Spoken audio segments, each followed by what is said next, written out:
Comment choisir les mots-clés à rédiger en priorité? Grave question. Alors vous avez tous entendu parler d'outils qui nous permettent de rechercher des mots-clés. Il y a des dans certaines vidéos, dans certains tutoriels, on vous explique qu'il ne faut pas viser, et moi je suis le premier à le faire, en fait, des mots-clés trop concurrentiels, trop compliqués pour vous par rapport en fait à l'état de votre référencement actuel. Alors ça, pour le coup, il n'y a pas de souci.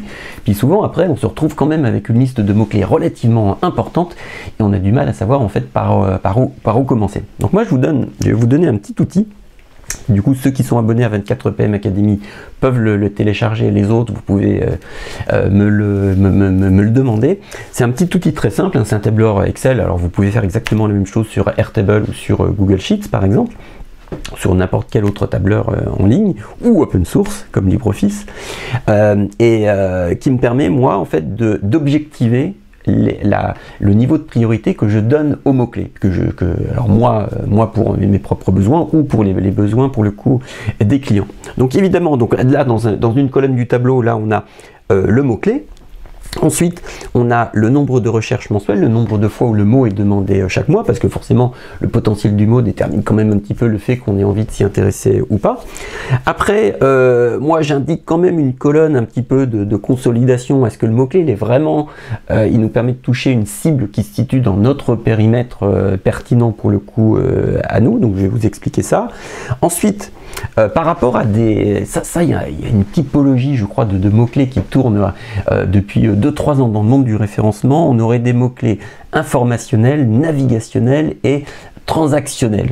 Donc navigationnel, vous tapez sofinco.fr ou sofinco pour accéder dans Google, hein, pour accéder en fait à un site vers lequel vous avez déjà décidé d'aller, donc ça c'est navigationnel, donc ça correspond au nom d'un site si vous voulez.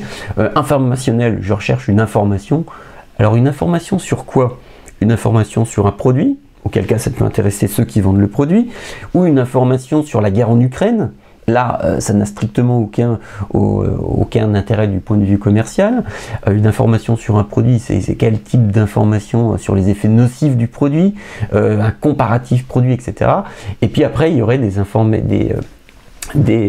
des recherches transactionnelles, donc du coup des recherches plutôt sur des produits ou des recherches qui contiennent acheter, aller, réserver, je ne sais pas, des mots comme ça. Et en réalité, alors du coup, dans les outils de veille, souvent en fait, on classe les outils en fait en suivant cette typologie-là, et c'est super bizarre. Alors pourquoi est-ce que c'est super bizarre? Alors déjà parce que la capacité des différents outils à classer même juste suivant cette typologie est quand même assez hasardeuse, et surtout je pense que du point de vue marketing ça ne fait pas de sens. Alors pourquoi tout le monde reprend ça? Parce que c'est la vision Google des choses. Dans le guide que donne Google, dans lequel Google donne des indications pour noter les pages aux quality raters. Vous savez qu'il y a en dehors des algorithmes qui calculent le classement des pages, il y a des humains, alors pas 5 millions d'humains qui testent tous les mots-clés, mais il y a des milliers de quality raters à qui Google demande de noter un site qui se positionne bien sur un mot. Et puis du coup les mots sont classés justement en recherche, en mots-clés navigationnels, informationnels, transactionnels. Alors ça c'est la vision Google. Nous en tant que marketeurs, on n'est pas obligé de s'inspirer en fait de cette typologie qui fait du sens quand on est une encyclopédie en ligne, entre guillemets, quand on est l'outil qui permet d'accéder à l'information en ligne, comme quand on est Google. Mais nous en tant que marketeurs, c'est pas forcément notre vision. Et donc du coup moi j'ai une autre typologie de mots, et j'ai des mots-clés qui sont pour moi en amont de l'achat, au milieu du processus d'achat, et des mots-clés que j'appelle dernier kilomètre juste avant l'achat. Donc par exemple réserver, je ne sais pas, Résid'Hôtel Avignon par exemple, Résid'Hôtel étant le nom d'une chaîne qui propose de l'hébergement touristique, ça c'est un mot-clé de dernier kilomètre. Hein. On veut réserver, on sait où on va et on a une demande assez précise. En revanche par exemple, je ne sais pas, comparatif nettoyeur vapeur, ce serait plutôt un mot-clé milieu du processus d'achat, parce qu'on ne sait, c'est plus nettoyeur vapeur en fait global, mais c'est quelqu'un qui s'intéresse un petit peu plus, vous voyez. Et donc là, vous voyez, en fait, suivant les mots, comparatif, alors on imagine que là, j'ai réalisé une recherche pour quelqu'un et pour une entreprise qui vend du nettoyeur vapeur. J'ai comparatif nettoyeur vapeur tout court, pré-nettoyeur vapeur, traitement punaise-lit. Ah bah ouais, ça c'est le nettoyeur vapeur, il permet notamment de nous débarrasser des punaises de lit. Et je peux vous dire que quand vous avez des punaises de lit, vous êtes un bon client potentiel et vous êtes prêt à acheter des produits, des nettoyeurs vapeur relativement chers. Parce que vous savez, c'est l'horreur quand vous avez des punaises de lit. Nettoyeur vapeur sans fil, nettoyeur vapeur punaise de lit, nettoyeur vapeur Polti, donc c'est une marque, meilleur prix. Et là, vous voyez, suivant les mots, on a une proximité en fait de l'achat en fait qui est plus ou moins importante. Et donc du coup la conséquence de ça, c'est que le taux de conversion va dépendre largement, va différer largement suivant les mots. Et donc du coup moi je vais peut-être prioriser les mots-clés qui vont me générer un taux de conversion supérieur. Donc du coup en réalité ces colonnes-là, amont achat, milieu achat, du processus d'achat, dernier kilomètre, en réalité, j'aurais pu les renommer faible taux de conversion moyen, taux de conversion pour le coup élevé. Forcément, les mots-clés avec un fort taux de conversion m'intéressent davantage.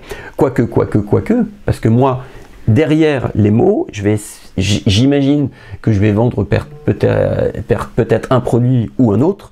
Et donc du coup, là, j'ai aussi la priorité commerciale. Vous savez, dans une entreprise, il y a des produits, des services en fait qu'on a envie de pousser pour le coup davantage. Donc du coup, il faut imaginer les produits qu'on va recaser aux mots-clés, en fait, aux internautes qui tapent les mots.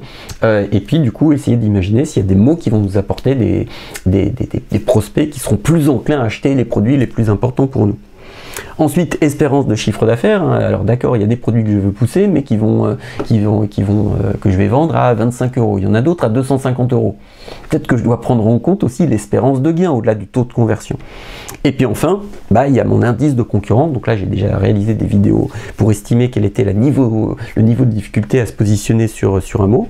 Et ensuite, vous allez calculer un score. Donc ça, c'est une forme, il faut maîtriser un petit peu les formules. C'est pour ça que je vous proposais de vous passer ce slide-là, parce que j'ai déjà rédigé en fait, créé la formule en fait qui permet de calculer l'indice.